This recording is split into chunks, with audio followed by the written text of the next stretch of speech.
Узапараткан айдын маанилүү окуяларын жана негизги иш-чараларын чагылдырган аскер ТВ берүүсү сиздер менен мен Асек Садырова, саламатсыздарбы.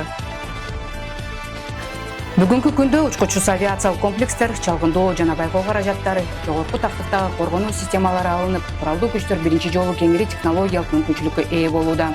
Алынып жаткан техникалардын катарын толуктап, 2026-жылдын 20-январында армиянын мобилдүүлүгүн, башкаруунун ыкчамдуулугун жана өздүк курамдын коопсуз кыймылын камсыздоо багытында Кыргыз Республикасынын министрлер кабинетинин төрагасы Адылбек Касымалиев Кыргыз Республикасынын коргоо министри генерал-майор Руслан Мукамбетовго 81 даана автоунаалар менен атайын өзгөчө техникаларды тапшырды.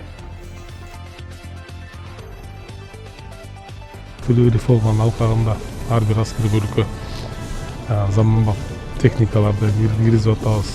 Бул жерде учкучу жок учактарыбыз бизде өндүрүлүп жаткан дагы көрсөтөбүз. Булар деген азыркы заманга азыркы талаптарга жооп берет деп düşünüyorum. Заманбап технологияны өздөштүргөн кесипкөй адистердин армиясына айлануу иши системдүү түрдө ишке ашырылууда.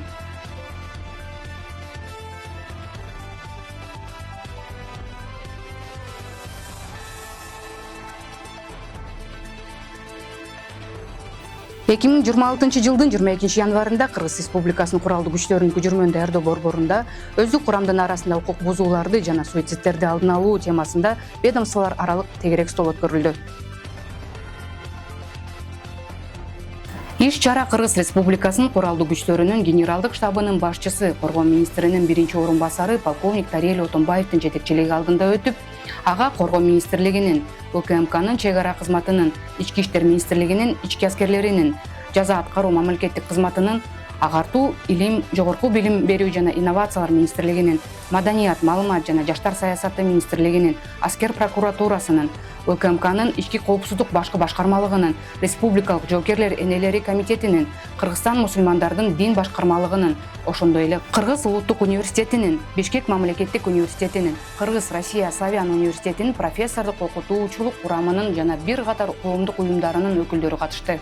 Тегерек столдун жүрүшүндө коргоо министрлигинин жооптуу кызмат адамдарынын баяндамалары окулуп талкууланды. Атап айтканда, жарандарды мөөнөттүү аскердик жана альтернативдик кызматка чакыруу маселелери, мөөнөттүү аскердик жана альтернативдик кызматка чакырылуучуларды тандоонун жана сапатын жогорулатуунун маселелери, тарбиялык иштердин ролу жана орду боюнча, ошондой эле куралдуу күчтөрдүн кошуундарында, бөлүктөрүндө жана мекемелеринде дарылоочу профилактикалык иштерди уюштуруу жана өткөрүү маселелери боюнча баяндамалар жасалды. Иш-чаранын жыйынтыгында тегерек столдун катышуучулары Кыргыз Республикасынын күч төзүмдөрүнүн өздүк курамынын арасында укук бузууларды жана суицидтерди алдын алуу маселелери боюнча мындан аркы биргелешкен кызматташууга жалпы кызыктар экендигин билдиришти. Түздөн Тез сор, түздөнү ортого.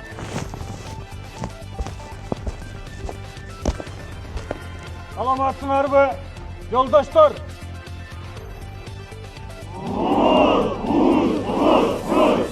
Эркен тор.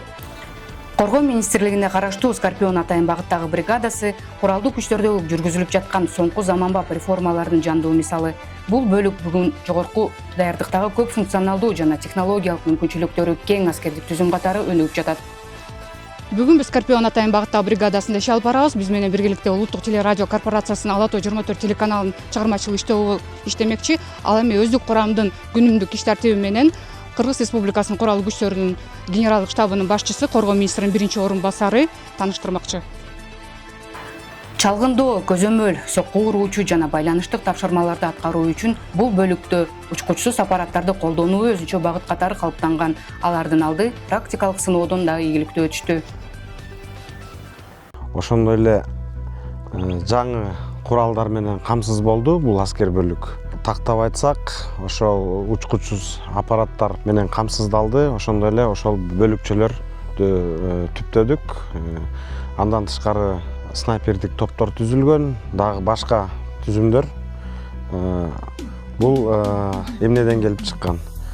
Россия менен Украинанын согушун биз талдоо жүргүзүп, анализдеп, ошонун негизинде азыркы ушу ишке ашкан сунуштарды бергенбиз, жетекчилик колдоп берди.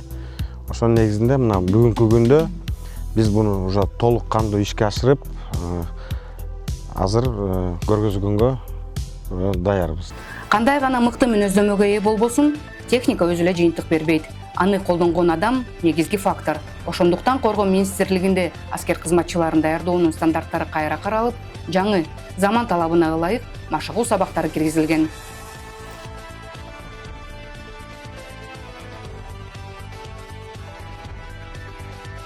Бишкек гарнизонунун аскердик патрулю бул шаар аймагында жана гарнизонго тиешелүү объекттерде аскердик тартипти, коопсуздукту жана мыйзамдуулукту камсыз кылуучу кызмат.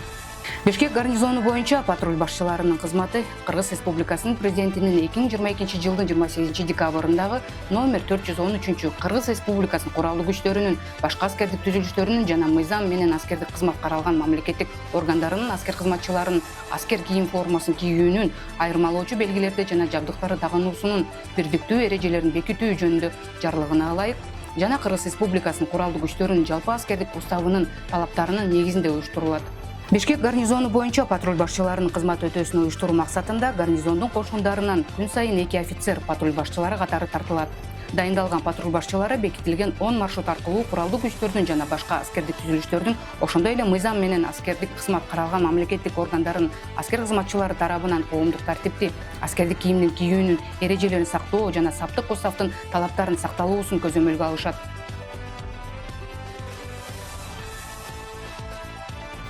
2026 жылдын 27 январында Бишкек шаарындагы Дайыр Асанов атындагы Жеңиш паркында Ленинград блокадачыларынын мемориалдык комплексинде Ленинград шаарынын фашисттик блокададан толук бошотулушунун 82 жылдыгына арналган митинг реквием болуп өттү.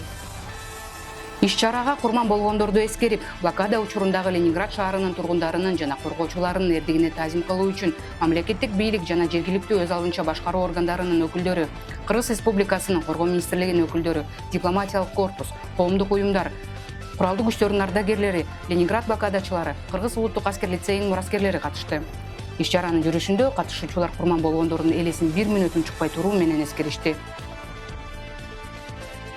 Бүгүн биз Ленинграддын коргоочуларын жана тургундарын эскерүү, алардын өлбөс баатырдыгына урмат көрсөтүү үчүн чогулуп турабыз.